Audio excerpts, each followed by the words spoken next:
तज्जयति परम ज्योति समं समस्तैरनन्तपर्यायै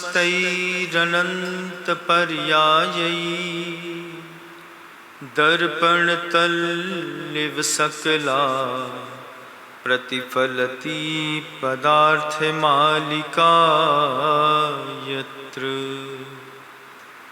गुरुवः पान्तनो नित्यं ज्ञानदर्शननायका चारित्रार्णौ गंभीरा मोक्षमार्गोपदेशका।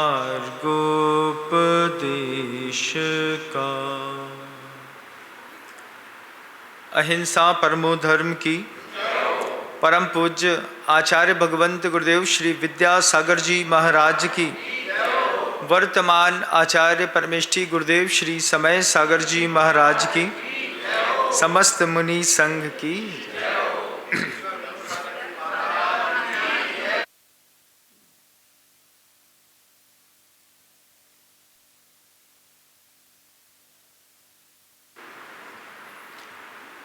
साधु जीवन में बहुत कष्ट हैं। साधु जीवन में जब आप दिगंबर साधु बनते हैं तो उसकी एक सबसे दर्दनाक प्रक्रिया है कि आपको केश लोंच करना पड़ता है। अपने ही हाथ से अपने ही दाढ़ी मूछ सिर के बाल आपको उखाड़ करके अलग करने पड़ते हैं। दूसरी जिससे आदमी डरता है, दिगंबरत्व। शरीर पर एक भी कपड़ा नहीं, एक भी कपड़ा नहीं। आप धूप में निकलेंगे और पतली सी चमड़ी के अंदर जो खून बह रहा है वो धूप पड़ने के साथ ही 5-7 मिनट में गर्म होने लगेगा। साधु बनने पर कष्टमय जीवन है। चमड़ी गर्म हुई, अंदर खून गर्म हुआ, खून गर्म होने के कारण ब्लड प्रेशर बढ़ा, शरीर ने सिर से लेकर के पैर तक पसीना बहाना शुरू किया जैसे नल खुल गया हो। विहार करते वक्त देखेंगे कि पीठ से, पैर से, कांख से, हर तरफ से पसीना बह रहा है ना। कष्टमय प्रक्रिया तो है। केशलोच करना कष्टमय प्रक्रिया है। उसके बाद नग्नत्व को स्वीकार करना वो भी एक कष्टमय प्रक्रिया है।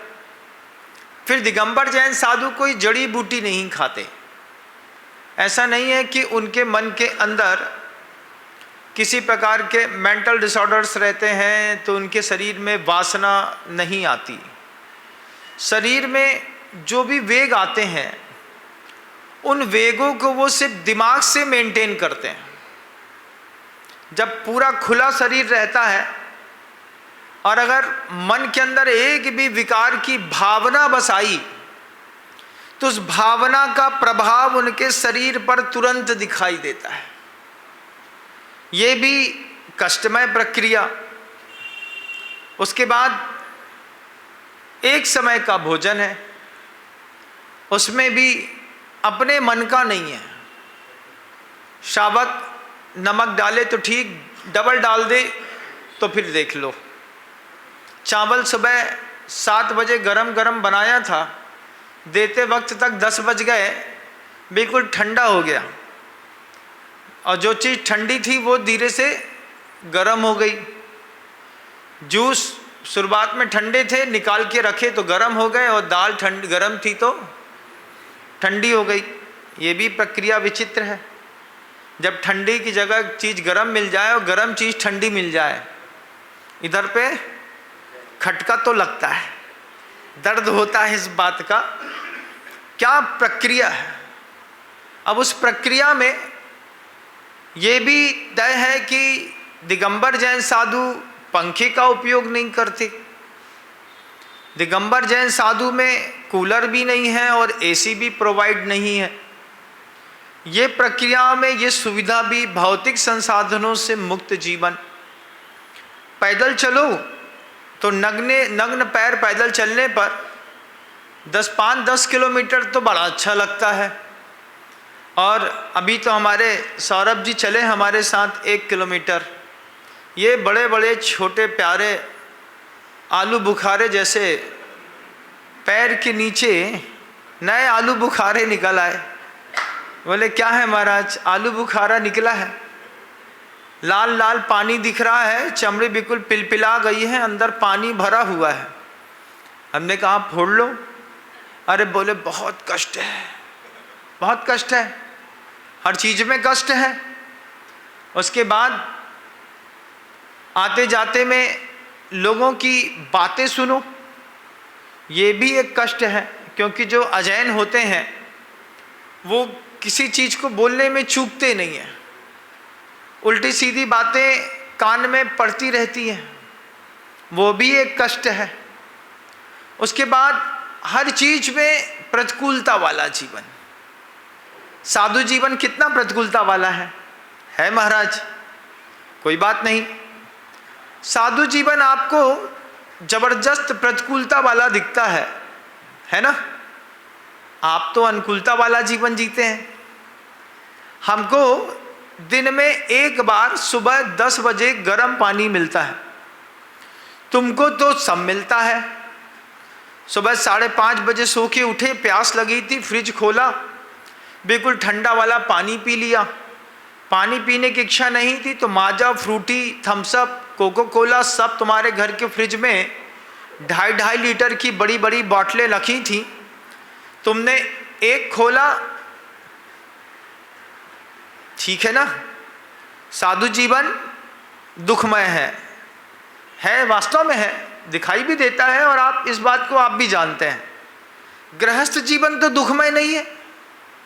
गृहस्थ जीवन में सुबह 5:30 बजे इच्छा हुई, कोको कोला खोल लिया, धूप से लौट करके कैसे कार से घर तक आने के बीच में पसीना आ गया, सहा नहीं गया, तो घर के अंदर घुसते साथ ही शॉवर ऑन किया, चिल ठंडा, इधर डाल दो, इधर डाल दो, इधर डाल दो, बढ़िया है ना?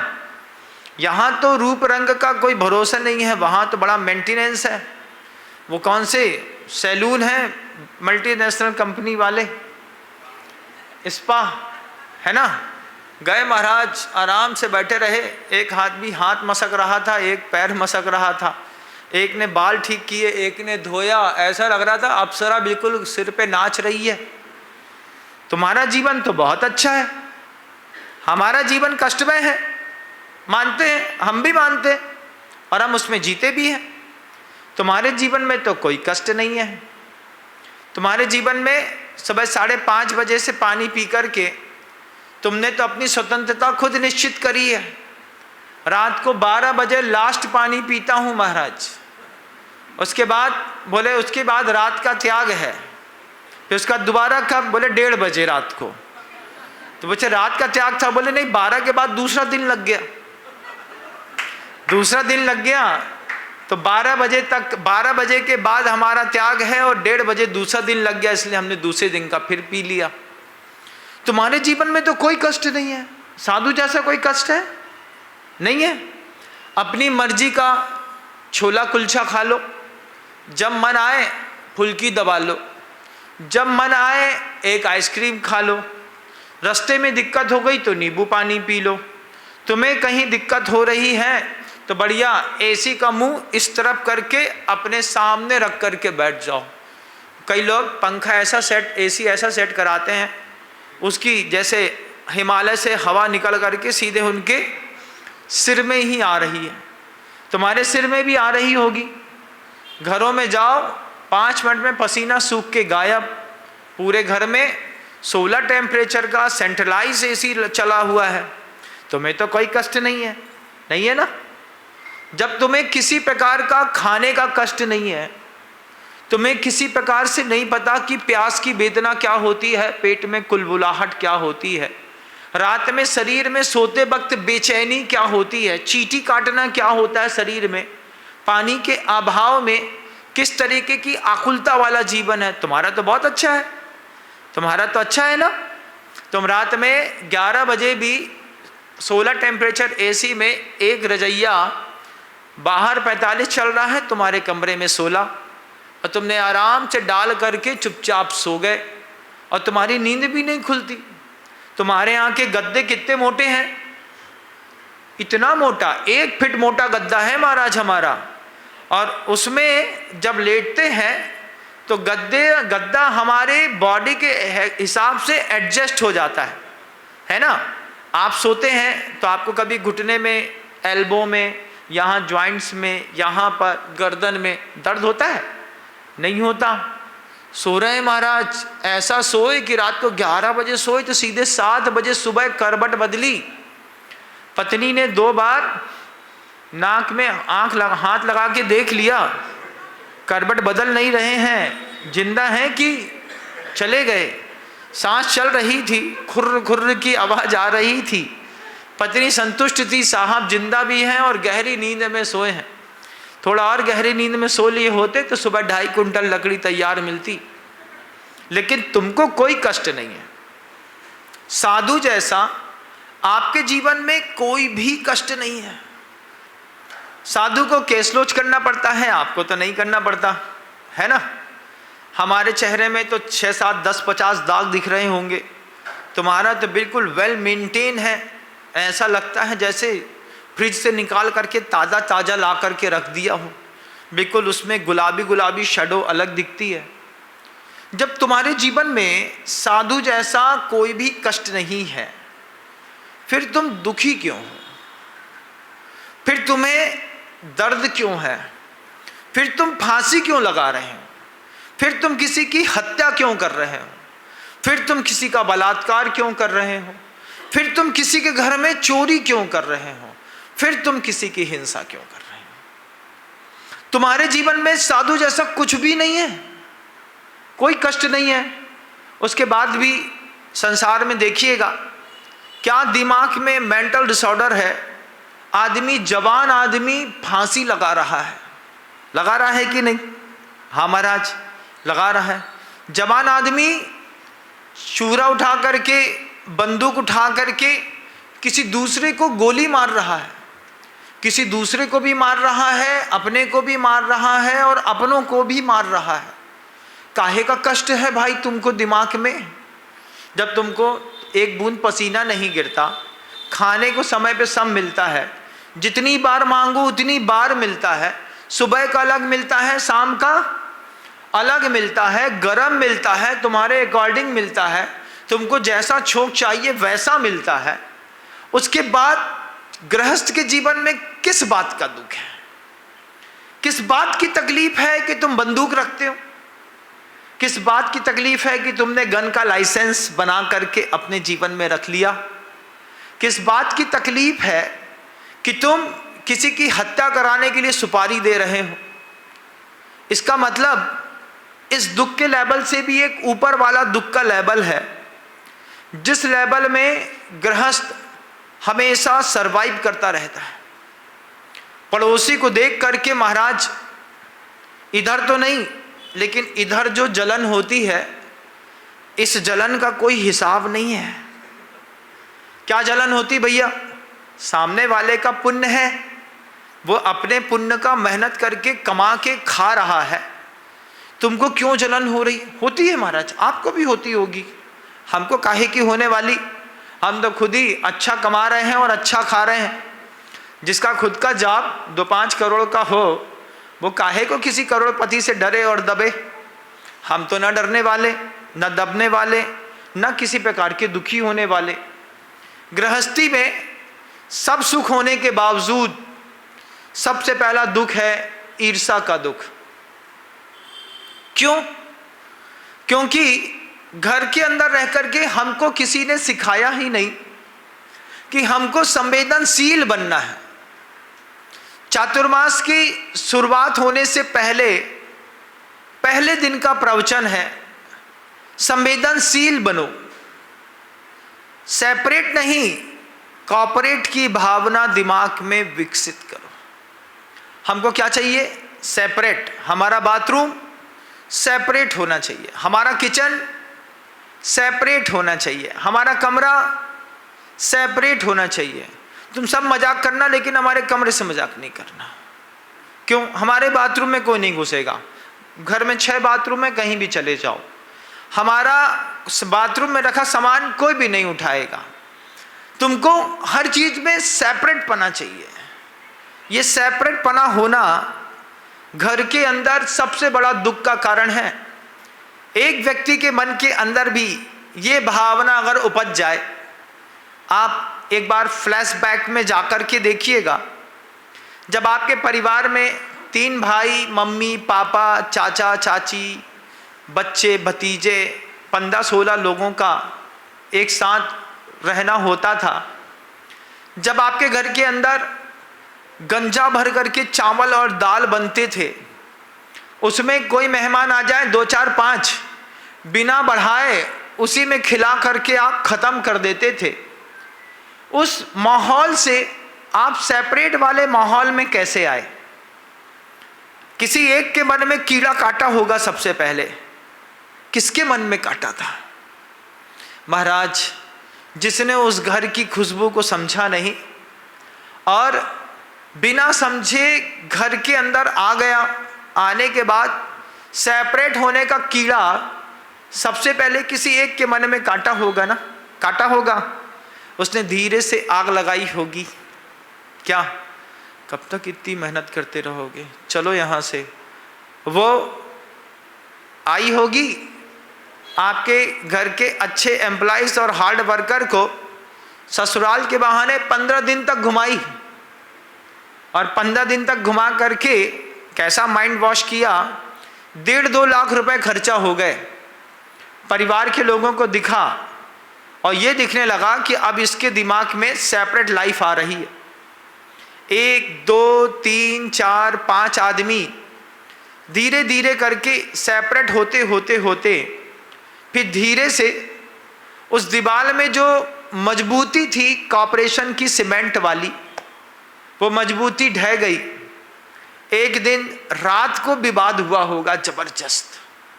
12 बजे रात को घर के अंदर सारी सुविधा होने के बावजूद तहलका.com, क्या तहलका? इतनी तेज आवाज आई होगी, पड़ोसी के घर तक गई होगी। दूसरे दिन घर के बर्तन का बंटवारा है, गैस सिलेंडर चूल्हा हम ऊपर ले गए हैं, हम खाना ऊपर ही बनाएंगे। एक बगल में बनाएगा, एक दूसरा किराए का मकान देखा और चला गया। संवेदनशीलता अगर आपके घर के अंदर होती और आप इस तरीके से सेपरेट लाइफ को नहीं स्वीकार कर रहे होते, और अगर आज आप कॉर्पोरेशन पे जी रहे होते, तो सोचिए आज आपकी ताकत कितनी होती। एट प्रेजेंट में आज हर चीज की तकलीफ है, क्योंकि कॉर्पोरेट लाइफ है नहीं। कॉर्पोरेट सेक्टर में तो काम कर रहे हैं, कॉर्पोरेशन वाली लाइफ नहीं है। अब एक छोटा सा 11 महीने का बच्चा है और हस्बैंड वाइफ दोनों जॉब कर रहे हैं। अब वो सोच रहे हैं कि बच्चा पलेगा कैसे, बच्चा कैसे पलेगा। इस चक्कर में गांव से अपनी मां को बुला करके 2 साल के लिए अपने पास रख लेंगे, लेकिन जैसे ही बच्चा चलना और स्कूल जाना सीख जाएगा, फिर मां से बोलेंगे, किसको? एहसान फरामोश लोग जो अपने सास ससुर को, जो अपने माता पिता को बच्चा पैदा होने के टाइम पे तो याद करते हैं, उसके बाद याद नहीं करते। पहले तो जब खुद को प्रॉब्लम है तो कॉर्पोरेशन, और जैसे प्रॉब्लम सॉल्व हुई कि सेपरेट लाइफ। मम्मी पापा कहाँ रहते हैं? मम्मी पापा अपने घर में रहते हैं, हम अपने घर में रहते हैं। क्यों? हम उनको डिस्टर्ब नहीं कर सकते, उनका धर्म ध्यान डिस्टर्ब होता है। बच्चे के साथ रहने से माता पिता का धर्म ध्यान डिस्टर्ब हो रहा है। नई परिभाषा समाज के लोगों ने खींची है, और उसके हिसाब से अभी एक मकान देख कर के आया दिल्ली में, 3 फ्लोर में अलग अलग लोग रह रहे हैं। माता पिता के लिए एक फ्लोर अलग बना दिया है, तुम जो बनाना है बनाओ, जो खाना है खाओ, जैसे जीना है जियो। मरने लगो तो बेड के बगल में एक बेल रखी है, उसको बजा देना, हमारे कान तक आवाज आ जाएगी तो हम तुमको नमो का हर मंत्र सुनाने आ जाएंगे। उसमें सीढ़ी नहीं बनाई, सीधी लिफ्ट लगी है, जिसका जो फ्लोर है वो वहीं जाएगा, और ऊपर वाले फ्लोर में पहुंच गया तो डिटेक्टर डिटेक्ट ही नहीं करता। ये हमारे परिवार के सदस्य का चेहरा नहीं है, तो आपके फ्लोर में आप घुस सकते हैं, सेकंड फ्लोर में जिसका चेहरा डिटेक्ट करने की सुविधा है वो घुस सकता है, तीसरे में वो जा सकता है। एक ही छत में रह रहे हैं, सेपरेट सेपरेट रह रहे हैं।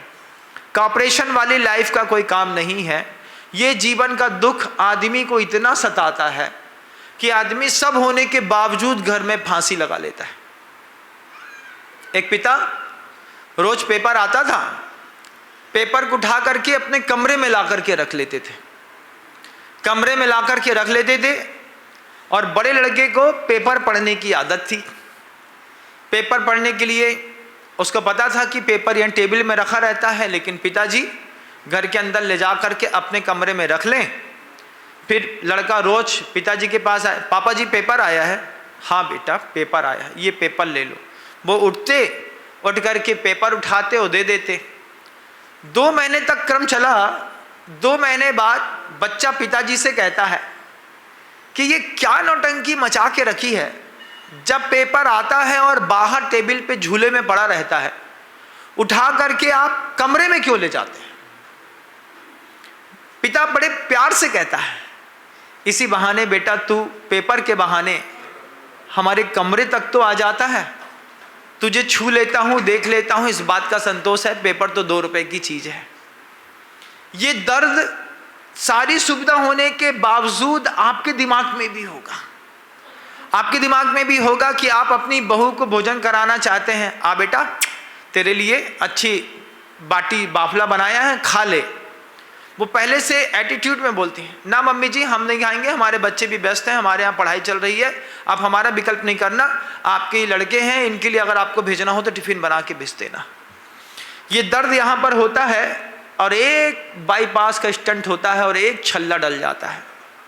अगर हाथ में छल्ला सही होता तो यहाँ पे छल्ला नहीं डलता है ना, लेकिन हाथ में छल्ले नहीं है, मुंह में छल्ले तो निकल रहे हैं। अपना अपना कमरा है, अपनी अपनी लाइफ है।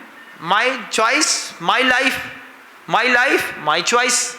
मुझे जो पसंद आएगा मैं वो करूँगा, संवेदनशील नहीं बनूंगा। अब जब ऐसा देखते हैं तो हम लोगों को लगता है हमारे जीवन में कोई कष्ट नहीं है।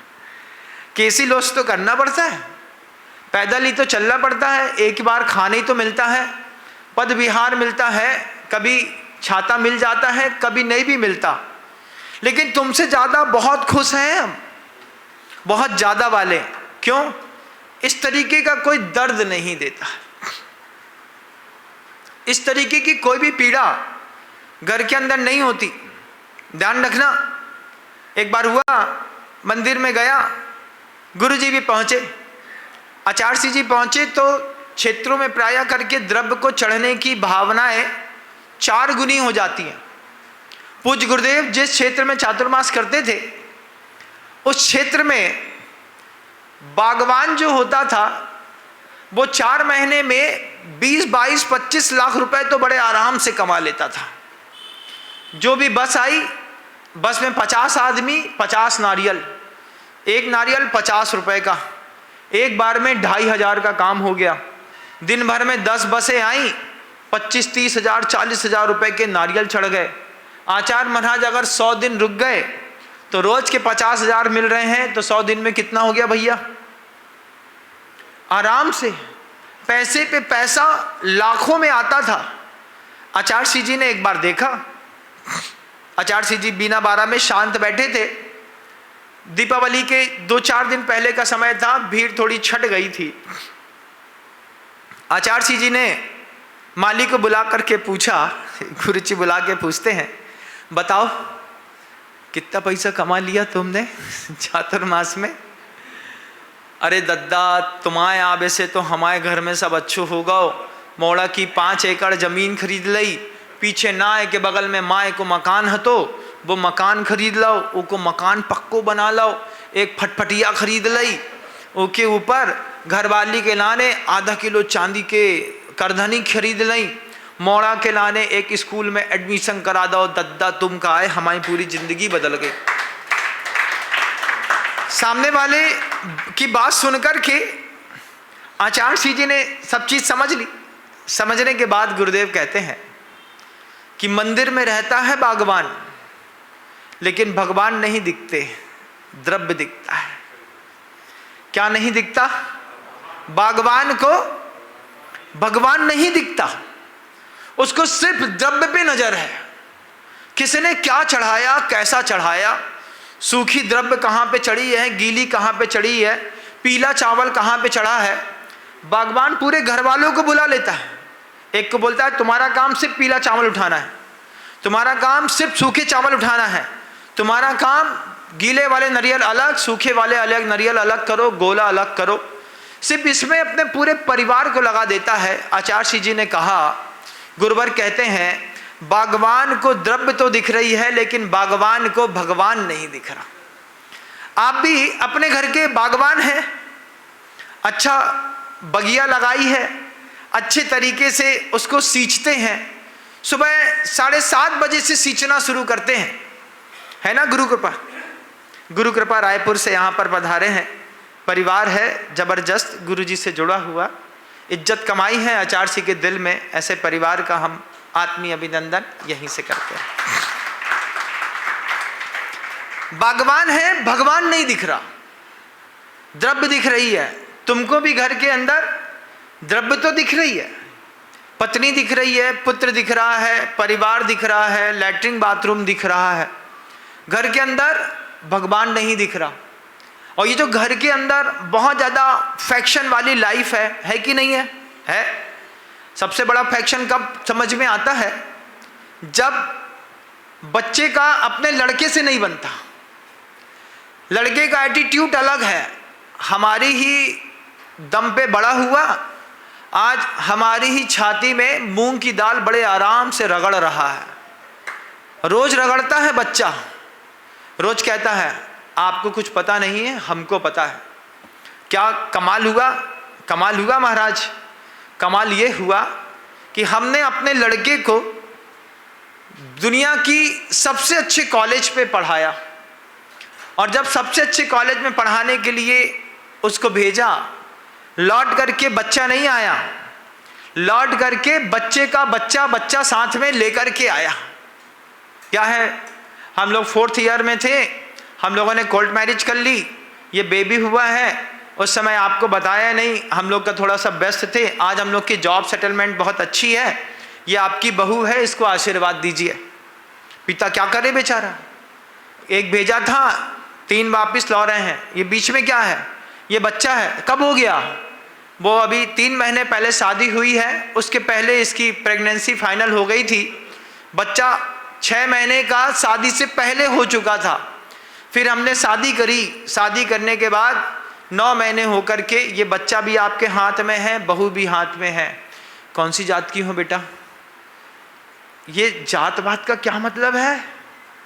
ये पापा जी उससे कोई फालतू की बात मत पूछिए, उसका 22 लाख का पैकेज है, वो अपनी ज़िंदगी बहुत अच्छी दिख रही है। आप अपनी बहू से उसकी कास्ट नहीं पूछ सकते।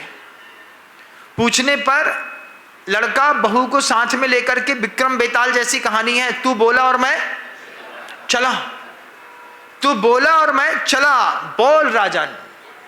पूरी कहानी सुनाएगा, कहानी सुनाने के बाद तू बोला और मैं चला। और एक दिन पूछ ही लिया, बेटा एक आध कोई मार्कशीट दिखा दो। अब एक मार्कशीट अभी पढ़ी, उसका नाम था आशा रानी घुटपुटे। अब ये घुटपुटे कौन सी कौम है महाराज? क्या पूछें कौन सी कौम है? लड़की अच्छी तो दिख रही है, 25 लाख का पैकेज भी है, घुटपुटे कौन सी कौम है? पता नहीं महाराज, लेकिन रूप रंग से तो अच्छा है, बहुत अच्छा है। फिर जब एक घटना घट गई, वो किसी केस में लड़की पकड़ गई, केस में लड़की पकड़ी, तब समझ में आई कि लड़की, अब बताइए क्या करेंगे आप, कौन सी जात की है? वही जात की है जहां पर सुअर के मांस को खाना पीना उठना बैठना होता है। एक लड़की सिर्फ अपनी आर्टिकलशिप के कारण और थोड़ी सी टैलेंटेड होने के कारण उस घर से बाहर निकली, मायके जाकर के देखा नहीं, ससुराल जाकर के देखा नहीं। लड़का लड़की के प्रेम में इतना पागल है। हम बस एक बात कहने चाहते हैं पूरी दुनिया की उन बच्चियों से, जो बच्चियां अपने माता पिता से हट करके शादी करने के लिए तैयार हैं। शादी करने के बाद तुम जिस घर में जाओगी उस घर में 2 महीना बिना शादी के रह के दिखाओ, 2 महीने रह के दिखाओ, तुम्हें पता चलेगा कि एक परिवार को स्वीकार करना कितना भारी होता है। जब खान पान एक जैसा नहीं होता, खानदान एक जैसा नहीं होता, रहन सहन एक जैसा नहीं होता, तब इतना अखरता है। पिता अंदर इतने दर्द में जीता है, उसको लगता है महाराज हमारी दुखती हुई रग में नस में आपने हाथ धर दिया, कलबला गए हम, कहीं घाव लग जाए और कोई शर्ट पहने हो आप और ऊपर से कोई ऐसा, क्यों यार क्या, ओहो कहाँ हाथ लगा दिया, तुमको पता है कितना दर्द था, इतना दर्द था, तुम कितने अच्छे हो, साधु जीवन कितना कष्टमय है, आपको हम कष्टमय दिखते हैं, हमको तुम्हारा जीवन कितना कष्टमय दिखता है, तुम्हारे जीवन में जितने दर्द हैं। गुरु महाराज कहते थे मुनि महाराज को 22 परिसर है और उसमें भी एक साथ 22 नहीं हो सकते, अधिकतम 19 परिसर एक साथ होगा। गृहस्थ का कैसा दिल जलता है, कितना परिसर सहन करता है, हर कदम में घर वालों से एक चोट खाते हैं। तुमको कोई दूसरा चोट देता है क्या? पड़ोसी जो मिश्रा जी, गुप्ता जी हैं, त्रिवेदी हैं, चतुर्वेदी हैं, पाणे हैं, इसने तुमको चोट दी? कभी नहीं दी। तुमको कहां से चोट मिलती है? कहां से मिलती है? जिसके लिए तुम सुबह शाम मेहनत करते हो वहीं से तुमको चोट मिलती है।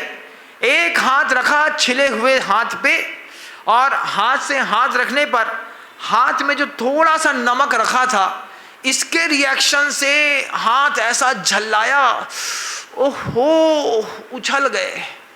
जैसे हर्पीस का एक दाना निकल जाए तो दर्द देता है, किसी के पूरे पीठ में, पूरे हाथ में, पूरे शरीर पे हर्पीस हो, उसको गृहस्थी कहते हैं।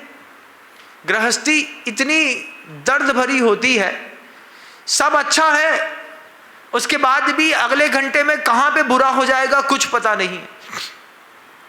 हाथ में सब अच्छा दिया, लड़के को, लड़का MBBS के फाइनल ईयर में बहू के साथ बच्चा साथ में लेकर के घर आया, हमको पता तक नहीं है। यहाँ पर देख रहे हैं हम बहुत सारी चीज़ें हैं, क्योंकि दिल्ली आया हूँ विद्यार्थी बन करके, गुरु बन करके नहीं आया, सीख रहा हूँ। एक हॉस्टल में अभी देखा 45 साल का आदमी रह रहा है, 100 रुपये रोज के, 100 रुपये महीने का कमरे में। हमने पूछा यहाँ कैसे रहते हैं? अरे बोले महाराज इतना बड़ा हॉस्टल है, कुछ नहीं है, बाहर से आए लोगों के लिए एक सर्टिफिकेट लगा दो, बस PhD चल रही है, पास कभी होना नहीं है, पढ़ते हमेशा रहना है, कमरा मिलता रहेगा। दिल्ली जैसे शहर में 100 रुपये महीने में अगर मान लो हॉस्टल का कमरा मिल रहा है तो क्या बुराई है? सरकार ने सुविधा बनाई है और इस तरीके से लोग लूट रहे हैं। किस तरीके का जीवन है आप लोगों का? भगवान मालिक है। प्रभु से रोज प्रार्थना करता हूँ इनकी श्री बढ़ती रहे, इनकी री बढ़ती रहे, इनका धैर्य बढ़ता रहे, इनकी कीर्ति बढ़ती रहे, जिसकी तुमको जरूरत है। परिवार के अंदर धैर्य की कितनी जरूरत है? नहीं है? थोड़ा सा भी बच्चा बड़ा हुआ, 3 दिन से खाना नहीं खा रहा, पूछा उससे क्यों भाई खाना क्यों नहीं खा रहा है? बुलेट चाहिए। बुलेट नहीं मिलेगी, भूखे मर जाएंगे, लेकिन बिना बुलेट के कॉलेज नहीं जाएंगे। बच्चे ने कह दिया आप चाहते नहीं थे बुलेट देना, एडजस्ट करना पड़ता है ना, एडजस्ट करना पड़ता है, लो भैया तू पकड़ ले, पुरानी वाली दिलवा दे सेकेंड हैंड। ऐसा मोटा मोटा आंसू गिराएगा माँ के सामने। माँ बोली कि दिला दे भैया, प्राण नहीं खा सकते। दिला दिया, एडजस्ट होना पड़ता है। उस समय बड़ा पेशेंस की जरूरत पड़ती है अंदर, घर चलाने में, गृहस्थी चलाने में बहुत धैर्य चाहिए। बाहर से चमचमाते मुस्कुराते चेहरे हो सकते हैं, लेकिन संसार में गजब का दुख है। जवान लड़की सोच रहे थे इसका शरीर पुष्ट हो गया है, इसके दिमाग को हमने अच्छा बढ़ाया है, अच्छे कॉलेज में पढ़ाया है, लेकिन ध्यान रखना कॉलेज में न जीवन जीने की कला मिलती है, न कोई संस्कार मिलता है, कुछ नहीं मिलता, सिर्फ फिजिक्स केमिस्ट्री मैथ मिलती है। और जो अगल बगल के रहने वाले लोग हैं सहयोगी शिक्षा का ऐसा प्रभाव पड़ता है। MBBS में अपनी बच्ची का एडमिशन कराइएगा, फर्स्ट ईयर में अगर आपकी बच्ची का अफेयर ना हो तो पूरे के पूरे क्लास और स्कूल के लोग कह करके उसका अफेयर करा देंगे, रिलेशनशिप करा देंगे, शारीरिक संबंध बन जाएंगे। आपको लगता है हमारी बच्ची डॉक्टरी की पढ़ाई कर रही है, उसके साइड इफेक्ट में क्या क्या पढ़ रही है क्या जानते हो? कुछ नहीं जानते महाराज। क्या करें महाराज जी? बस उतना करना, उतना ही पंखा खोलना जितनी हवा तुम सह सको। अपने बच्चों का उतना दिमाग खोलो जिस दिमाग में तुम्हारे परिवार में ज्ञान की आंच ना आए। महाराज हमने ज़्यादा खोला नहीं, परिवार में संपत्ति सब थी, सुविधा थी, हमने उतना ही दिमाग खोला जिस दिमाग से हमारा परिवार सुरक्षित रहे। थोड़ा ज़्यादा खोल दिया। लड़की पिताजी को समझा रही है, ह्यूमन साइकोलॉजी है, आजकल ज़माना अलग है, सबके खून एक जैसे होते हैं, हम रह लेंगे, हमारी चिंता ना करिए। माँ कहती है अगर पेटे में तुम्हारी चिंता ना करी होती ना तो तुम्हारे हिसाब लग जाने थे। लेकिन जैसी प्रेगनेंसी कंसीव हुई थी उसी दिन से माता पिता कितनी चीज़ों में सेपरेशन ले लेते हैं। पिता को पता चले कि लड़की पैदा हुई है, उस दिन से वो लड़की के लिए एक पॉलिसी ले लेता है, भैया रोज के 300 रुपये इसके लिए जमा कर रहे हैं, जिस दिन 21 साल की 22 साल की होगी उस दिन 2 करोड़ रुपए मिलेगा, इसकी शादी कर देंगे, कोई चिंता नहीं। खुद के लिए अंगूर कम खाए, अनानास कम खाया, पपीता कम खाया, लेकिन 300 रुपए उस लड़की के पैदा होते साथ ही जमा कराने वाला पिता 22 साल का इंतजार करता रहा और 21 साल की 19 साल की उम्र में, 18 साल की वैलिडिटी है, 19 साल की उम्र में लड़की पहले हिसाब लगा के चलती बनी, चली गई, दिल के अरमा आंसुओं में बह गए। हमने ये दर्द कबूतरों से सीखा है। जब कहीं भी जहाँ कहीं भी रहते हैं, कबूतर और कबूतरी दोनों, जब कबूतरी गर्भवती हो जाती है, दोनों मिलकर के एक एक तिनका जोड़ करके घोंसला बनाते हैं। आपने भी अपने पुण्य का एक एक तिनका जोड़ करके घोंसला बनाया होगा, है ना? पहले छोटे से अपार्टमेंट में रहते होंगे, किराए के मकान में रहते होंगे, पहले मारुति 800 होगी, फिर वैगन आर होगी, फिर स्विफ्ट आई होगी, फिर धीरे से सेकेंड हैंड इनोवा ली होगी, फिर क्रिस्टा का पहला मॉडल लिया होगा। आज क्या महाराज, अरे इनोवा क्रिस्टा पीछे महाराज, अभी तो वो ईवी वाली चल रही है, दैत्य के आकार की बड़ी बड़ी, बैठने पर पेट का पानी तक नहीं हिलता महाराज। वो दैत्य के आकार वाली ऐसे थोड़ी आई, धीरे धीरे पुण्य बढ़ा होगा, धीरे धीरे बढ़ते पुण्य के साथ वो दैत्य के आकार वाली आपके घर के अंदर गाड़ी आई, घड़ी आई। मैं कबूतर से सीखा, एक एक तिनका जोड़ करके घोंसला बनाया, कबूतर कबूतरी दोनों ने। कबूतरी का पेट बजने हुआ तो कबूतरी उस घोंसले के बगल में खड़ी हो गई। कबूतर को लग गया कि 2 दिन में ये अंडा दे देगी। 2 दिन में दिन भर मेहनत करके कबूतर ने पूरा घोंसला तैयार किया, कबूतरी को बैठाया, कबूतरी ने 4 अंडे एक साथ दे दिए। एक अंडे में कौवे ने चोंच मारी और एक अंडा कबूतर के सामने कौवा खा गया। तुम्हारे घर का एक अंडा तुम्हारे सामने कौवा खा गया, तुम कुछ नहीं कर सके। सोचो कैसा मिसमैनेजमेंट है लाइफ का। लाइफ का कितना मिसमैनेजमेंट है। हमने 4 अंडे दिए, 4 अंडे में कबूतरी को विश्वास था अपने पूरे डैने को फैला करके उसके ऊपर बैठ करके, उसके ऊपर भी कबूतरी अपना पंजे पे अपना वजन रखती है, सिर्फ चमड़ी की गर्मी देती है कि इस गर्मी से मेरे वजन से कहीं मेरा अंडा ना फूट जाए। हालांकि वो कठोर रहता है, लेकिन पूरे वजन के साथ कबूतरी कभी नहीं बैठी अंडे के ऊपर। तुम भी पूरे वजन के साथ अपने बच्चों के ऊपर नहीं बैठे, और बेचारे बच्चे पैदा भी हुए, तुम्हारे सामने एक अंडे को अगर कौवा खा जाए कैसा दर्द होता है, नहीं होता? कितना विचित्र दर्द है इस संसार का। यहाँ तो कुछ भी ना है भैया, यहाँ तो बड़ी निश्चिंतता है।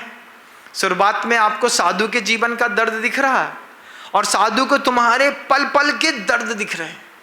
इसी चक्कर में जब कभी भी किसी भी हॉस्पिटल में जाकर के देखिएगा, जब बर्न यूनिट में एसिड अटैक वाली कोई जवान बच्ची पड़ी रहती है, कोई जला हुआ वृद्ध पड़ा रहता है, कोई महिला पड़ी रहती है, तब सूत्र दिमाग में घूमता है जगत काय स्वभाव व संवेग वैराग्यार्थम। इस जगत का स्वभाव तो देखो, तुमको क्या दर्द है भैया घर में बताओ ना। ठंडा पानी मिल रहा है, फ्रिज मिल रहा है, सारी सुविधा मिल रही है, अच्छा गाड़ी घोड़ा मिल रहा है, काहे को अपने परिवार को बर्बाद करने में लगे हो महाराज। सब मिल रहा है लेकिन फिर भी परिवार में रहने का मन नहीं करता। क्यों भैया? पता नहीं क्या बड़ी विचित्र सी बेचैनी और अगबकाहट है। हमने खरबपति लोग देखे, अभी एक खरबपति का मकान देख करके आ रहा हूं, उसमें 50 नौकर रहते हैं, मालिक नहीं रहता। मालिक घर से बाहर भागते ही रहता है, बोले काटता है, इतना बड़ा मकान काटता है। क्या क्या लाइफ स्टाइल है आपकी? किस तरीके की सोच और किस तरीके के दर्शन का जीवन है? अनुशासित जीवन शैली नहीं होने का कितना दुष्परिणाम निकला है। हम लगातार गुरुओं से जुड़े रहे और हमारा बच्चा लगातार कुगुरुओं से जुड़ करके वहीं पे जीवन बर्बाद कर गया। जिस विद्यालय में आप अपने बच्चे को पढ़ाते हैं, उस विद्यालय में 5 तो गुरु मिलेंगे। कितने गुरु मिलेंगे? 5। फिजिक्स का, केमिस्ट्री का, मैथ का, बायोलॉजी का, साइंस का, हिंदी का, इंग्लिश का गुरु मिल जाएगा। लेकिन गुरुजी कहते थे उन गुरुओं का प्रभाव कम है और बगल में बैठे कुगुरु का प्रभाव जबरदस्त है। जैन समाज की बड़े घर की खानदानी बेटी, उसके बगल में एक नीची जात की कोई बेटी बैठी होगी और वो उसको दुनिया के सारे प्रपंच सिखा रही है। कुछ परिवार ऐसे भी हैं जिनके यहाँ सेक्स वर्किंग लीगल है। अगर उसके घर की कोई बच्ची बगल में बैठ करके तुम्हारी बच्ची का दिमाग खराब करे और तुम्हारी बच्ची बर्बाद हो जाए, तो उस कुगुरु से अपनी बच्ची को कैसे बचाओगे? इस सोच के साथ गुरुजी ने प्रतिभा स्थली ज्ञानोदय विद्यापीठ की स्थापना करी थी कि बगल में बैठे वाली बच्ची को किसी भी प्रकार का कोई भी दुर्व्यसन ना हो। और कई बार हुआ भी, एक बार हुआ डोंगरगढ़ में एक बिगड़ी बच्ची का एडमिशन हो गया। पढ़ी लिखी तो थी लेकिन बिगड़ी भी थी। हमने ऐसी बच्चियां देखी।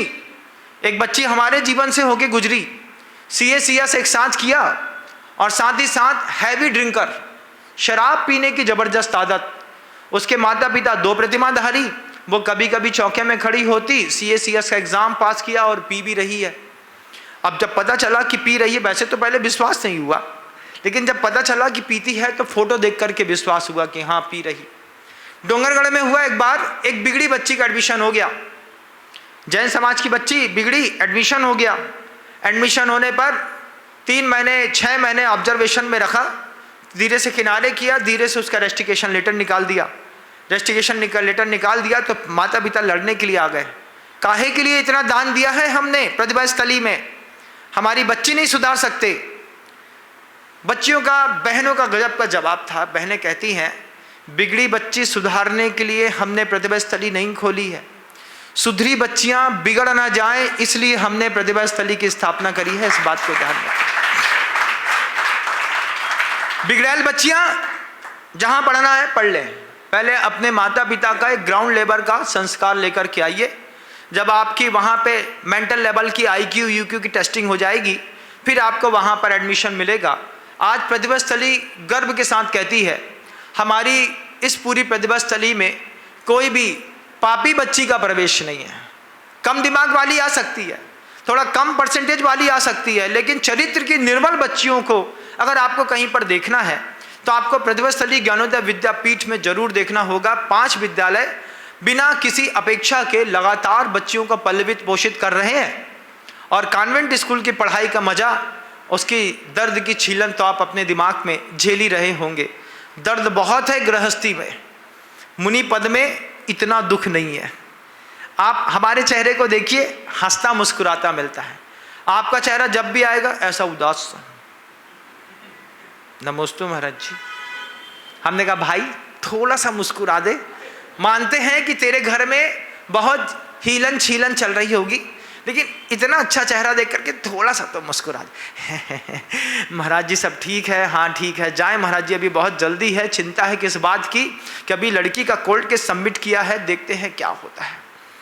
लड़की ने मर्जी से शादी कर ली, 6 महीने के बाद डिवोर्स पेपर फाइल हुआ, घर में आकर के बैठ गई। अब उसको माथे पर सेको। पिता कितना दर्द सहता है कोई कुछ नहीं जानता। इस दर्दीली दुनिया में एक बात की कमी है, संवेदनशीलता को नहीं समझने की। अगर हमने कॉर्पोरेशन वाली लाइफ जी होती, सेपरेट लाइफ को हमने अडॉप्ट नहीं किया होता। कल्पना करो अगर तुम्हारे घर में कॉर्पोरेशन वाली लाइफ हो तो क्या होता है। कितने लोगों ने कॉर्पोरेशन वाली लाइफ जी है बचपन में? आपके परिवार जब सामूहिक वृद्धि को प्राप्त हुआ होगा, पिताजी ने कुछ नहीं कहा, चाचा ने उठा के एक चांटा मारा, हक ले निकल बाहर। एक दूसरे चाचा आए, उनने पीठ में एक लत्ती मारी। अरे रोते ही रहता है बच्चा, पापा फुसलाते नहीं हैं, माँ प्यार से बोलती है 150 लातों का परिणाम है तुम शरीफ भी हो और पैसे वाले भी हो। ये ज़्यादा लाड़ का परिणाम है। बच्चे 30 साल की उम्र में पिताजी से कहते हैं 5000 दे दीजिए, अभी फीस जमा करानी है। हमारे यहाँ तय हो गया था 17 साल की उम्र में खुद पैसा कमाना सीख जाना। ये बात पहले समझा दी थी। कहाँ से सीखेंगे? दुकान में बैठो, जितना खर्चा करते हो उतने का माल बेचो, उतना पैसा पैदा करो, फिर दुकान से बाहर जाओ। क्या विजन दिया? दिन का 1000 रुपये खर्चा है तुम्हारा, तुम हमारी दुकान में बैठो, तुम्हारे बाप की दुकान है उसमें बैठ करके क्या कर, 1000 रुपये की पहले कमाई करके दिखा। यहाँ पे 50,000 रुपये का 30,000 रुपये का माल बेचेगा, 1000 रुपये बचेंगे, 1000 रुपये हमने कमा दिए, हाँ चल निकल 1000 रुपये पकड़ो, निकल बाहर। ऐसी ट्रेनिंग मिली इधर पे। जितना खर्चा है दुकान में बैठ करके उतनी कमाई करके जाओ, तब जा कर के खर्चे मिलेंगे। बच्चे को दुकान का ABCDEFG नहीं आता, और बच्चे के माता पिता लगातार चांटे जा रहे हैं बच्चे को। हाँ बेटा, तेरा बाप जिंदा है ना, तो क्यों चिंता करता है? तेरी माँ जिंदा है तो क्यों चिंता करती? मैं तो हूँ, ये ले ले 5000 ले ले। पापा नहीं दे रहे? हाँ कुछ जान, पापा को जान दे फिर बात करते हैं। धीरे से बोलती है, पापा को चले जान दे फिर बात करते हैं। हाँ पापा चले गए, माँ ने उठा करके 10,000 दे दिया। सम्राट चंद्रगुप्त मौर्य का स्वप्न है। क्या स्वप्न है? एक गाय अपनी बचिया को चांट रही है। चाटते चाटते चाटते चाटते इतना चाटी कि चाटते चाटते उसकी हड्डी दिखाई देने लगी। जब चंद्रगुप्त मौर्य ने इस स्वप्न को पूछा कि ज्योतिषों से इसका फल क्या होगा, पंचम काल में माता पिता अपने बच्चे को इतना लाड़ करेंगे, लाड़ करते करते उसको पूरा खा जाएंगे। कितना चाटा तुमने, चमड़ी चाट गई, खून चाट गई, मांस चाट गई, हड्डी दिखने लगी। तुम्हारे ज़्यादा लाड़ करने से ये संतानों में जो शौक फैला है ना, ये संवेदनशील युग परिवर्तन चातुर्मास है। इस बात का हम आज से संकल्प करते हैं, रोड में अगर कोई भी बच्ची किसी भी परिवार की गलत काम करती हुई मिल जाएगी, हम उसको खड़े होकर के टोक देंगे। बेटा तुम्हारे पापा कहीं और रहते होंगे इसलिए तुम्हारी इतनी हिम्मत है। अपने पिता के सामने तुम सिगरेट नहीं पी पाती, शराब नहीं पी पाती, गलत कपड़े नहीं पहन पाती।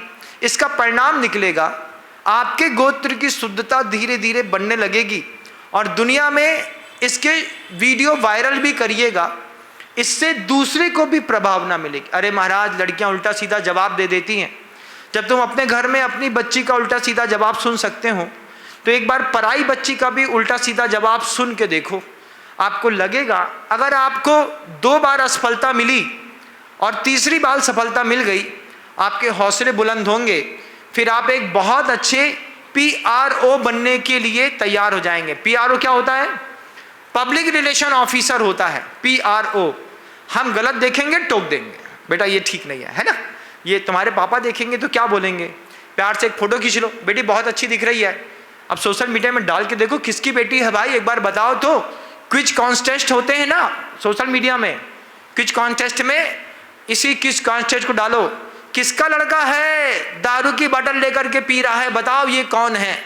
सोशल मीडिया में वायरल होगा, अपने आप उसके पिता तक उसके बच्चे की फोटो आज नहीं तो कल पहुंच जाएगी। सोशल मीडिया कमाल करता है।